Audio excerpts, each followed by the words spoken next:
Morning guys, day 18, weighed in this morning at 193.7, so we're back down where we should be. It is amazing. It's one reason why I sort of say to people, make sure you're taking weekly averages, make sure you're taking, you know, day-to-day body fluctuations, because let's put it this way, there were a couple of days last week that if I'd have only taken those weeks, I'd have thought I'd have made no progress. Whereas I've taken obviously today's weight and it's near off the lowest weight I've been the entire prep. If you add all the averages together of last week, I actually dropped something like 2 pounds in that week's average. So I've just put my finger right over the camera. Sorry, I'm filming on my mobile today. I took my camera in and I'm still an amateur at this. My battery ran out and I've got 6 batteries now and I just keep forgetting to bring a spare. So everything that you've just seen from my training session, so I've just finished upper body 1 this week in the garage gym. Everything you've seen in there is on my iPhone. So hopefully it will have come out all right. Hopefully it will come out great. But yeah, anyway, back to the averages. So week on week, I'm actually making amazing progress. I'm exactly where I need to be.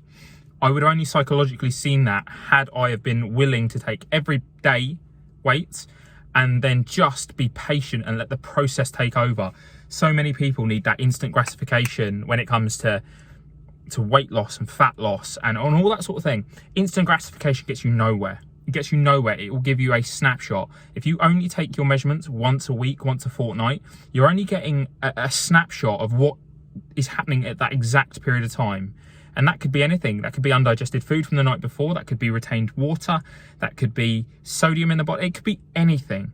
And you are trying to get an overall picture with a small fragment of your actual progress. So make sure if you are doing a fat loss phase, or you're in a weight loss phase, or you're just trying to get, some sort of progress, that you are taking measurements and units and metrics that are going to support what's actually happening deep down, not just what is happening at that particular period of time. So I'm off to go home now. I'm going to grab some lunch. I am absolutely famished. And then I've got client check-ins to do all day. That's my Monday normally. Get through with all those. And then I'm going to move my spin bike, I think, into the office today. Hopefully that will give me like extra cardiovascular while I'm there. As much as I love the cross trainer, it makes an awful noise and it's bugging me. So if I can split my cardio while I'm in the office doing work, then perfect. I've just dragged the spin bike. Very old spin bike, but very, very battered spin bike. I mean, I'm going to have to get a new seat for it, but very battered old spin bike up into my office. So I've got no excuse now not to smash cardio. And I can do that low intensity, in between, you know, bits loading on the laptop and all that sort of stuff. So I now really have no excuses not to make prep amazing. That is training done today, work done for the day, clients absolutely smashing it, so proud of them. Lockdown has not been simple for anybody, and the one thing I would say, more than anything, is that maintenance is not an issue through a lockdown period. Yes, we all want to strive for progress, we want to strive for, you know, improvement, and these prep diaries for me are about progress. But for your normal person not prepping, just trying to survive as a human, you have to think of all the things that have been escalated as a result of lockdown. And that is, you know, you've all of a sudden become a teacher. You've all of a sudden become, you know, way more isolated than you were. So there's so much that you have to now think about. Is fat loss, is weight loss, is, you know, a performance improvement something that you want to spend time focusing on?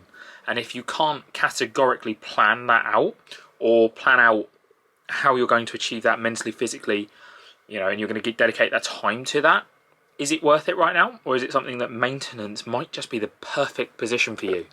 So I've had a couple of conversations with clients today about maintenance, about understanding that health and fitness is about more than fat loss, weight loss, you know, competition prep, up or down in size or weight or structure.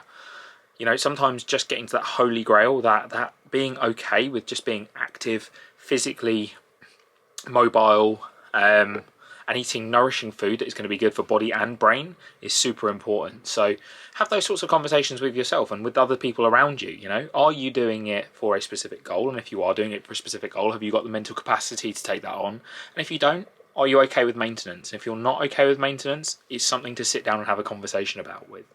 I'm going to sign off for today. Yeah, I'm pretty happy. Calories 2,000, pretty much on the nose. Protein back on point. Step count back on point. So I'm super happy with that. Got leg training tomorrow, so I'll take you with me there. But for now, that is episode 18